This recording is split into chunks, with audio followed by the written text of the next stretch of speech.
Vistos los resultados, es hora de analizar el impacto de las redes sociales en la conformación de la nueva Eurocámara.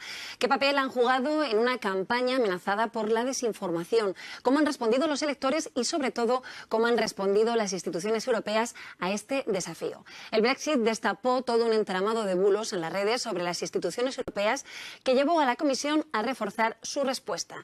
De ello vamos a hablar con Pablo Pérez, que es responsable de las redes sociales de la Comisión Europea. Pablo, bienvenido. Muchas gracias, Carmen. ¿Cómo se ha vivido esta lucha contra las fake news, las noticias falsas, lo que vosotros preferís llamar desinformación, durante toda esta campaña electoral? ¿Ha sido tan intensa como se esperaba en un principio? Sí, ha sido una batalla intensa, con un resultado que al final pues podemos marcar como positivo.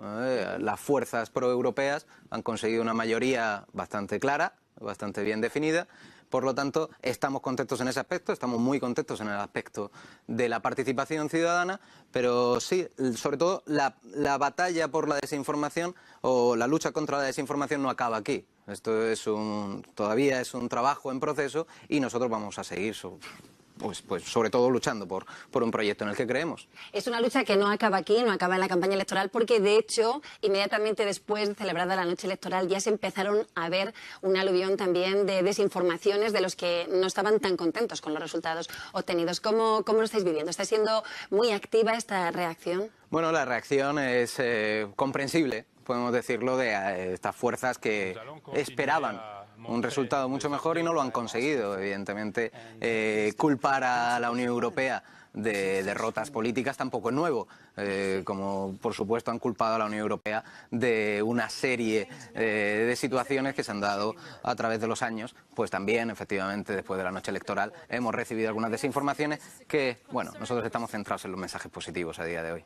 Y es lo que te iba a preguntar, porque ¿cómo se responde a estas desinformaciones? La Comisión Europea es una institución pública, no se puede ser tan reactivo como son a veces estas desinformaciones, no se pueden utilizar sus métodos. ¿Cuál es la forma correcta de responder para que el mensaje llegue con claridad a los ciudadanos? Bueno, aquí hay dos pilares básicos. Uno es el pilar político y otro es el pilar de comunicación. Entonces, la Comisión Europea lo que está empujando sobre todo es el pilar político. Es una serie de medidas, una serie de recomendaciones que ya se dieron a los Estados miembros después del último debate sobre el Estado de la Nación. El presidente Juncker decidió dar una serie de recomendaciones a los Estados miembros para prevenir ciberataques, para prevenir también, para luchar contra la desinformación. Luego hemos firmado un código de conducta con las plataformas, con Twitter, con Facebook, con Google. Esto es una utopía en países como Estados Unidos. Se han comprometido a seguir una serie de postulados, primero a seguir la ley en Europa y después a seguir una serie de postulados basados en parte de moral y para luchar contra esta desinformación en sus redes. Y luego el trabajo con los fact-checkers, el trabajo con los verificadores externos, que es lo más importante. Nosotros no queremos convertirnos en un ministerio de la verdad y necesitamos un equilibrio también con la libertad de información, porque eso no está a debate. No existe debate. La libertad de información es un derecho fundamental y lo tenemos que defender. A partir de ahí ponemos los medios para que los verificadores externos, para que los Estados miembros, para que la sociedad civil también nos ayude en una lucha en la que en muchas ocasiones nos hemos encontrado muy solos aquí, desde las instituciones. ¿Cuándo consideráis que se ha llegado demasiado tarde y que la respuesta a esa desinformación ya no tiene el efecto deseado? Casi siempre se llega tarde. Ah, sí. La realidad es que ya es tarde cuando la reacción se produce, porque bueno, la viralidad en redes sociales, que además es un entorno en el que se le da la misma validez a la opinión de un anónimo que a la de un experto, sí.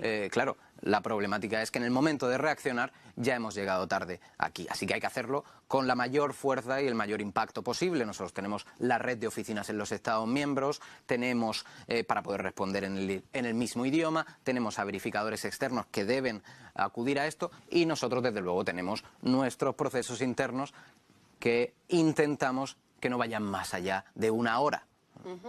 ¿Se tiene identificado de dónde proceden fundamentalmente estas desinformaciones? Se habla habitualmente de Rusia, es cierto que es la fuente, digamos, más frecuente. Sí, esto no voy a descubrir el mundo ahora, pero efectivamente Rusia y los satélites del Kremlin son los principales propagadores de información con un objetivo claro que es dividir.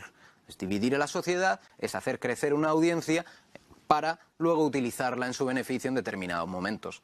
Esto es algo que reconocen ellos públicamente. Entonces, sí, vienen de Rusia, pero la realidad también es que en muchísimas ocasiones son los propios políticos de la Unión Europea, en determinados Estados miembros, los que se suman a este juego macabro. Y es ahí donde llega el problema. De hecho, una de las más sonadas fue una que procedió del gobierno de Orbán metiéndose atacando al presidente de la Comisión, a Juncker, hablando de que toleraba una inmigración descontrolada y que ponía en peligro la seguridad de Hungría. Fue hasta una auténtica campaña publicitaria con carteles y con un eslogan. ¿Cómo es más peligroso este ataque quizá que el que pueda proceder de países externos a la Unión? Yo creo que sí. La realidad es que el señor Orbán, efectivamente, en esta campaña, utilizando los recursos públicos del Estado de Hungría, pues decidió realizar esta campaña de desinformación completamente basándose en afirmaciones pues totalmente falsas, en las que decía que la culpa de absolutamente todo lo que le preocupaba a él era de Bruselas. Se llamaba Stop Brussels, su campaña, y decidieron pues soltar una serie de afirmaciones que estaban completamente infundadas, como digo. Ahí, ¿qué pasa? Lo que hacemos es reaccionar inmediatamente, sobre todo porque creemos que la ciudadanía y los ciudadanos húngaros necesitan y, deben de tener a su alcance lo que es la verdad, porque es que eran mentiras absolutamente infundadas, como que la Comisión Europea estaba promoviendo cosas que ellos no eran conscientes y les estaban obligando a realizar cosas al gobierno húngaro de las que ellos no estaban de acuerdo. Pero es que la Unión Europea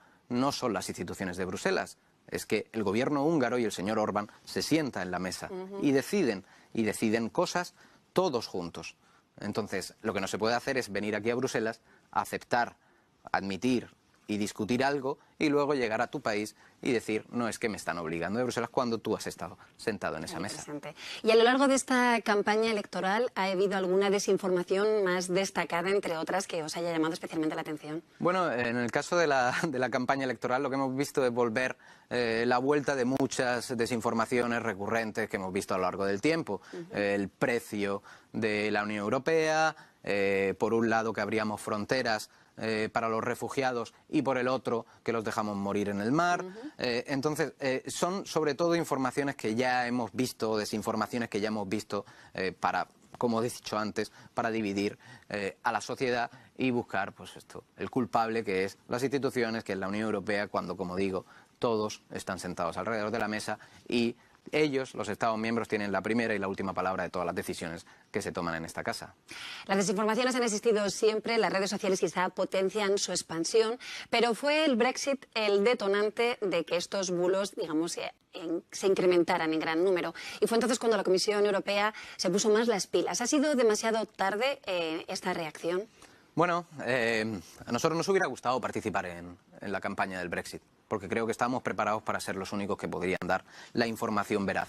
¿Qué ocurre con el Brexit especialmente? Es que cuando te has pasado 20 años, 30 años culpabilizando a Bruselas de tus propios errores nacionales, luego no puedes esperar que cuando abres la votación la gente adore las instituciones o tenga una confianza en las instituciones europeas. Esto es lo que ha ocurrido en el Brexit. Evidentemente, lo que nos ha demostrado sobre todo el Brexit es que somos vulnerables, por un lado, y por el otro, que no podemos dar por hecho la Unión Europea. A lo que nos ha ayudado es a construir también narrativas positivas, a volver un poco también a nuestras raíces, a explicar qué es la Unión Europea, porque si no recuerdo mal, el día después del Brexit, uno de los términos o de las frases más buscadas en los buscadores online por parte de la ciudadanía del Reino Unido era ¿qué es la Unión Europea? ¿Qué hace la Unión Europea? Claro, esto pasa después del Brexit.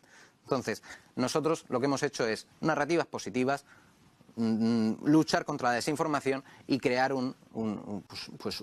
de alguna manera, invitar a la gente a volver a entender lo que es la Unión Europea.